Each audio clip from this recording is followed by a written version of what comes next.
Hey, welcome and join your blended family for another fun Friday. We're having an FF day. That sounds like we're having an off day. Yeah, we should turn that around to an FF day. I also was not ready. I didn't think you were starting yet. So You just... I probably had this really weird look because he straightened my hair for me right beforehand. So. Yes, I did. I was being the good husband. It was very sweet. And so then I just was like thinking on that, and then you started. And so anyways, if you want to go watch that on YouTube, I have no idea what it looked like. But that kind of leads us into what we're talking about today, gazing. I was like, how? We got gazing. Like I was gazing at your hair, so I pulled your hair back for you. Oh, yeah. But today is not necessarily about the hair. True. It's about the stars. You look at the stars. There's a song about that, and it's so even good. The kids' favorite artist. Yeah, it really is. But looking at the stars, that just seems like something we don't do often enough. So today we're going to talk about 3 tips to stare at the stars with your family to make it special and make it fun. Just a way that y'all can bond together with stargazing. So it's going to be really cool. Yeah, just another date idea that you have in your pocket, and it really doesn't take much. This one doesn't take a whole lot of effort to have a little FF in your family. So y'all stay tuned. It's going to be fun.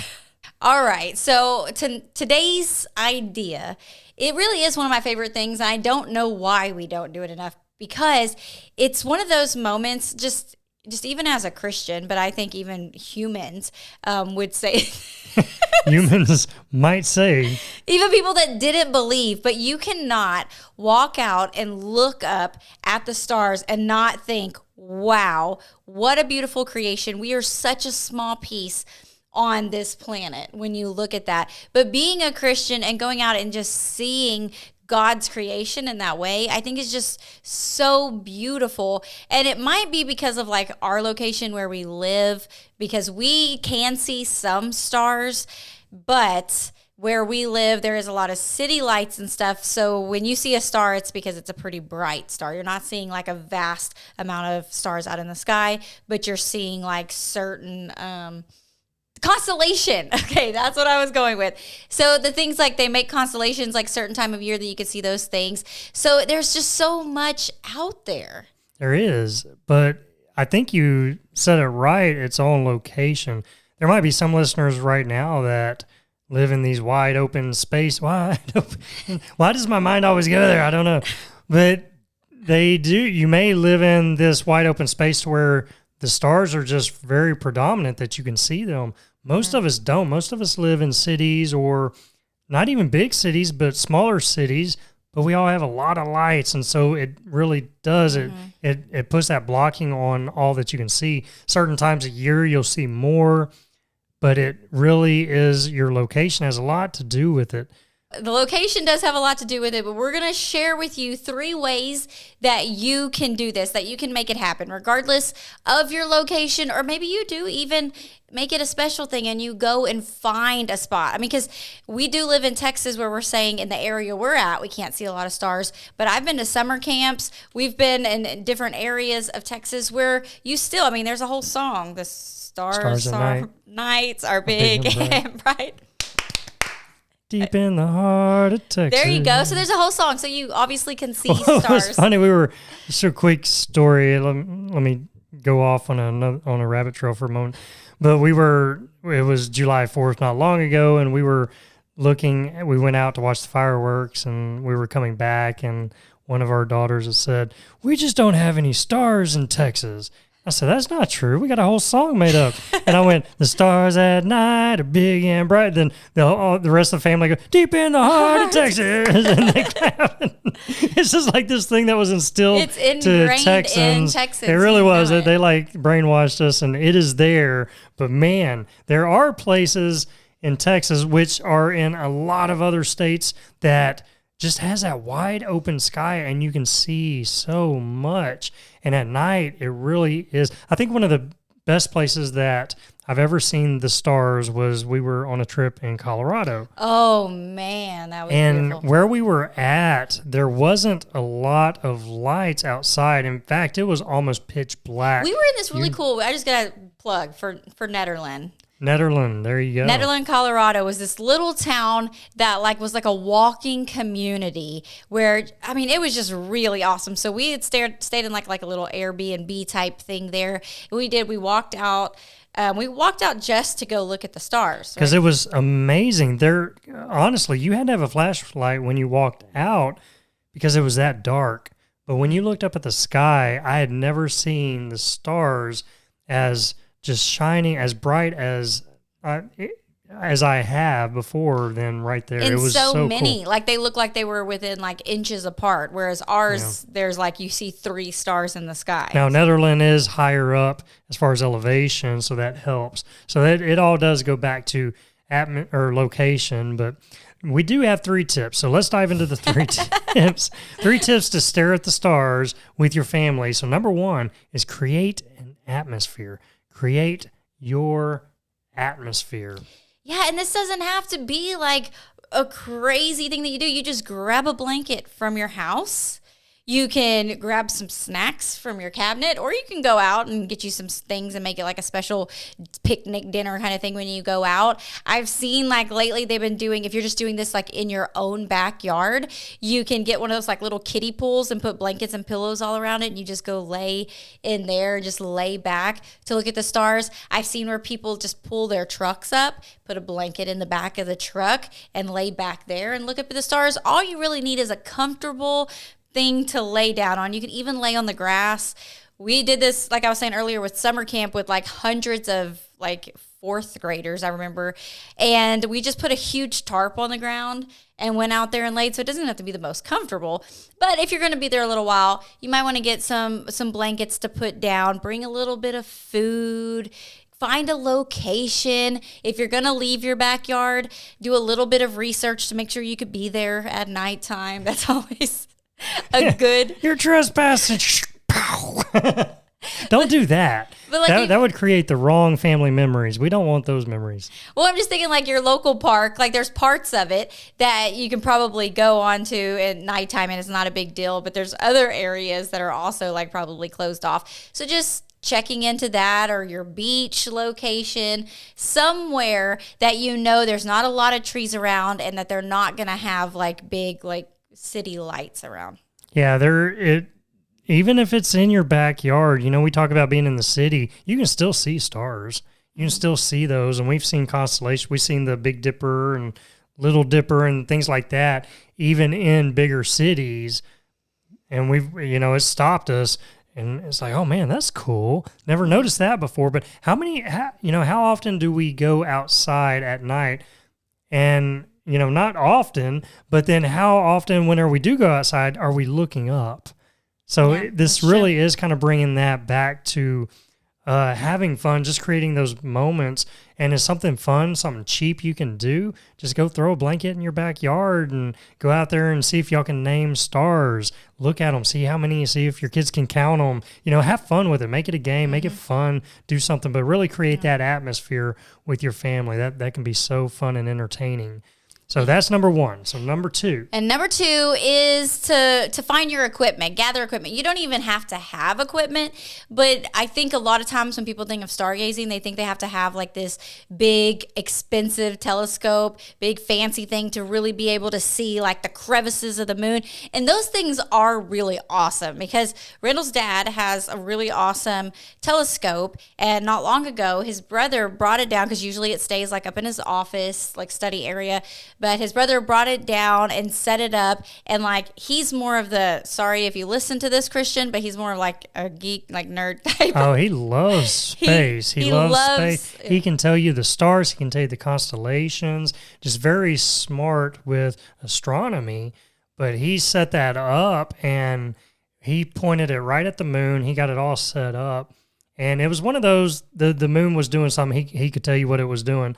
But it was like very big, so it was a lot bigger than normal, bigger than usual. That's kind of what sparked, like triggered him. Yeah, that's kind of what sparked the interest, and was like, hey, Dad's got that telescope up there. Let's bust it out and let's check it out. But we did. We set it up, and the kids came out, and everybody were taking turns looking through it, and you could like make out the craters and everything in the moon. It was so cool. And I don't even think this telescope was that expensive. It wasn't one of those big high dollar telescopes. So that's what's even kind of cooler about that. It doesn't have to be expensive.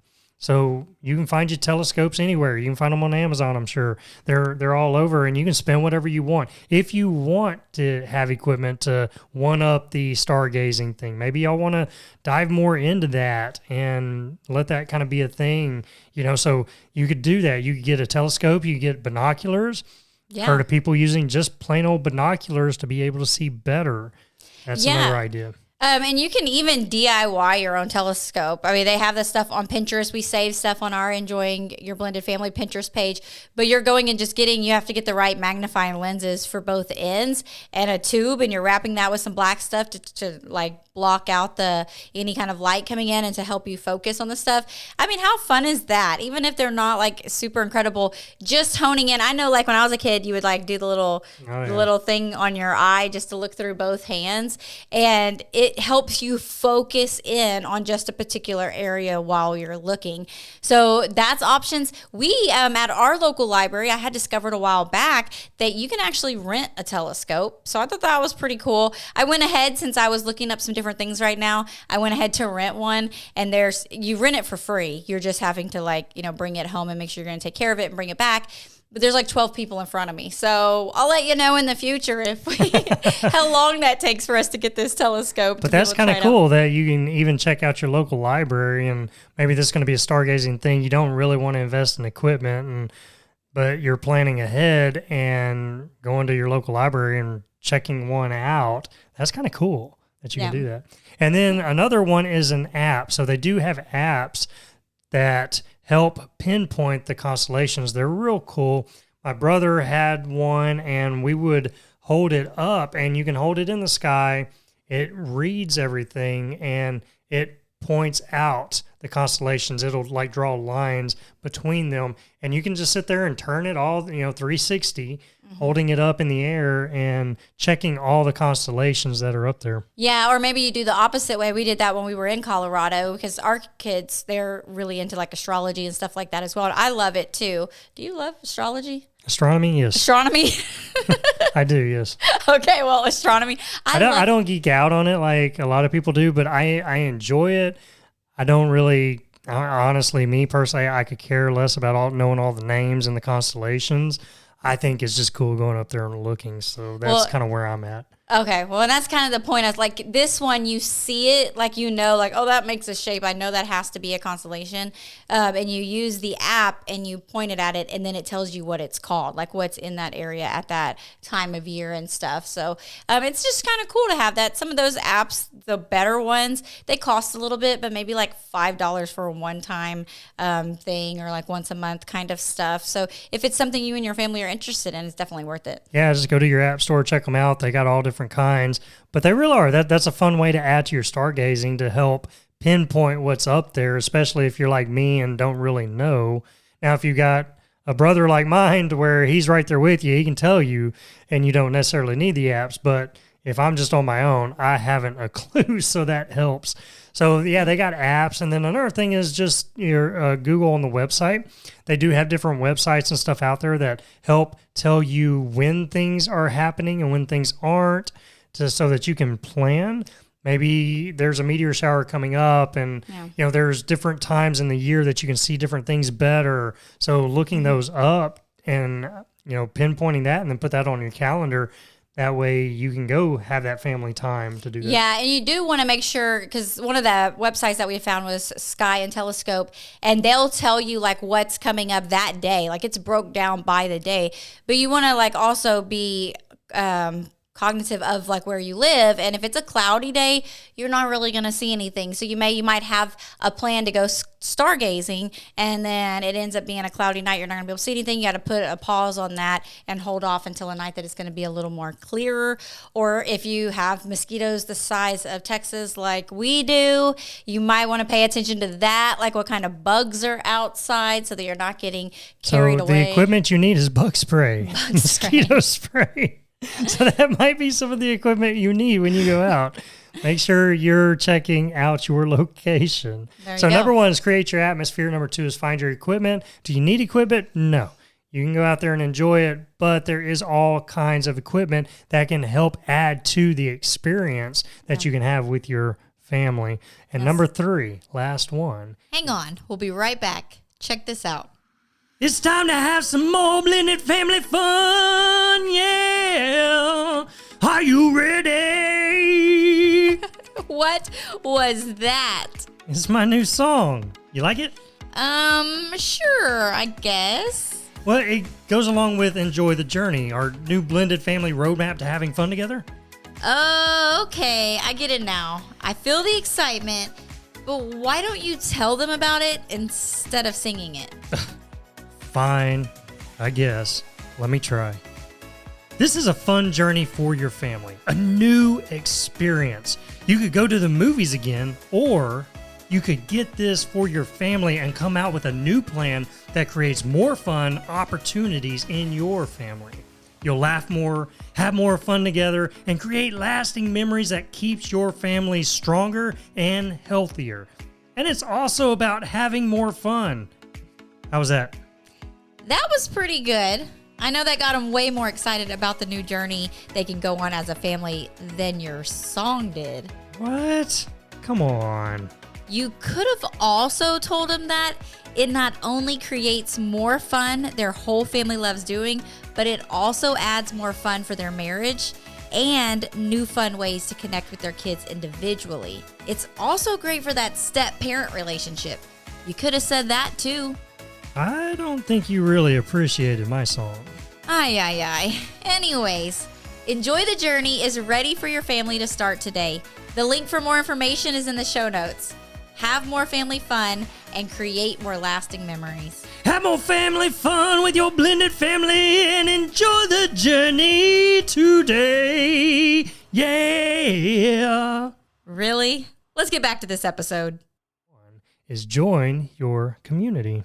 Yeah, and this could be that, like, for our local museum has a planetarium attached to it. So maybe going out into a field or something and going outside and looking at stars isn't something that you want to do. Or maybe this is just a fun way to learn some stuff and then go out and do it on your own.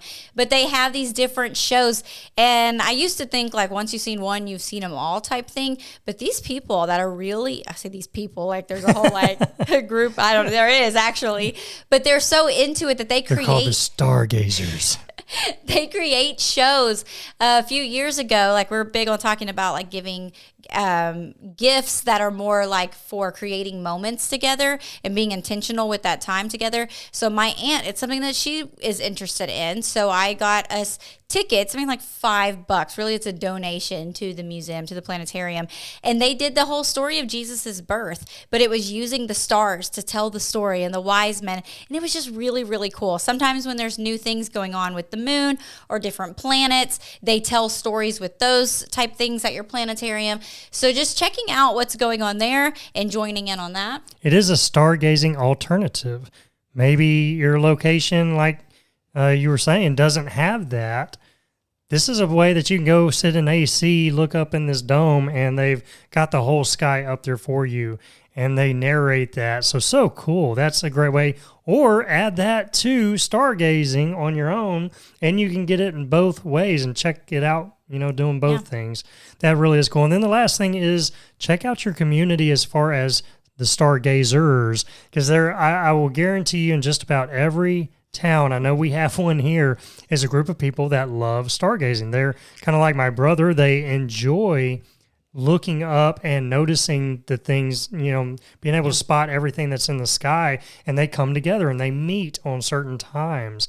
I'd worked at the college for a while, and a lot of the lighting and stuff, we would have to adjust a couple times a year for the stargazing community just in our city, because on certain nights they'd ask, hey, can you shut the parking lot lights off?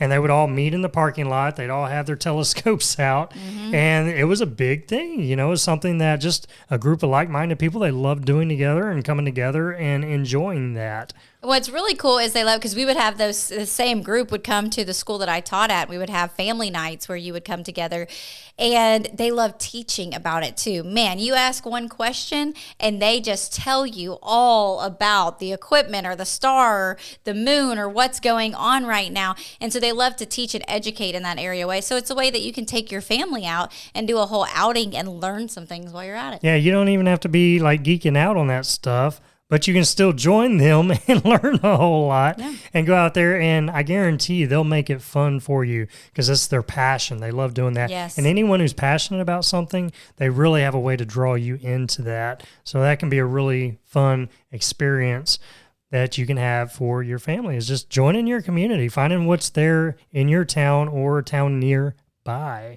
So boom, there it is. 3 tips that make stargazing a thing that you and your family can do. Just, how often do you do it? Not often at all. Yeah. It's one of those that you don't think about. And whenever we say, I know probably whenever we said stargazing initially, or you were looking at the title of the podcast, you're like, well, yeah, duh, that's the thing to do. Or it's like, well, skip. Don't ever skip. Yeah, how often have you done it though? And it's like, well, we don't do that. Yeah. It's one of those things that we don't. And I know in my lifetime, I've only done it, I could probably count on both hands how many times I've done it. But what a fun thing to add to your family and being intentional just on creating those moments, doing something new. And it can be free. It doesn't cost anything to do that. So that's another great thing about it. Yep, I love it. And again, if you have a common interest or you've noticed that your kids have taken an interest in space, science, stars, and all that, this is just one of those ways to just really hone in and connect with them on that. Yep, good stuff. So there it is. Go look at some stars with your family. Take them out and say, you know what we're doing tonight? Maybe this is, we always say every week, try to plan a family night, a family evening, whether it's 30 minutes to an hour long or longer, but do that every week if you can. I know blended families, it's a little harder for us. Maybe we don't have our kids every week, so you adjust to that. Maybe you're doing family fun things every other week, things like that, but you're being intentional. You're making it happen. You're doing something together, and it's easy to fall into the same stuff, doing the same things. That can kind of get old and boring sometimes. These are fun ways that you can take to spice it up, to do something different. Maybe throw this idea out there with your family and say, what if we, on such and such night, we go out and look at the stars. We can throw out a blanket, pop some popcorn, and we'll get this app, and we'll see how many constellations we can find. We'll make it a game or make it fun. I mean, that's just a crazy cool idea, right? So do it. Go look at some stars. Let's do it. Look at the stars. It's so fun. Listen, love you guys, and we will see you on the next Stargazing. Bye. Thanks for joining us today. We hope this episode has been a blessing and encouraged your family journey. Make sure you stay connected with us and join our weekly Blended Family newsletter. We send an email out every Friday morning full of support and encouragement. And when you join, we also want to give you a free gift. So go get yours today. The link is in the show notes below. Have an amazing day. Remember to enjoy the journey with your blended family, and we'll see you on the next episode.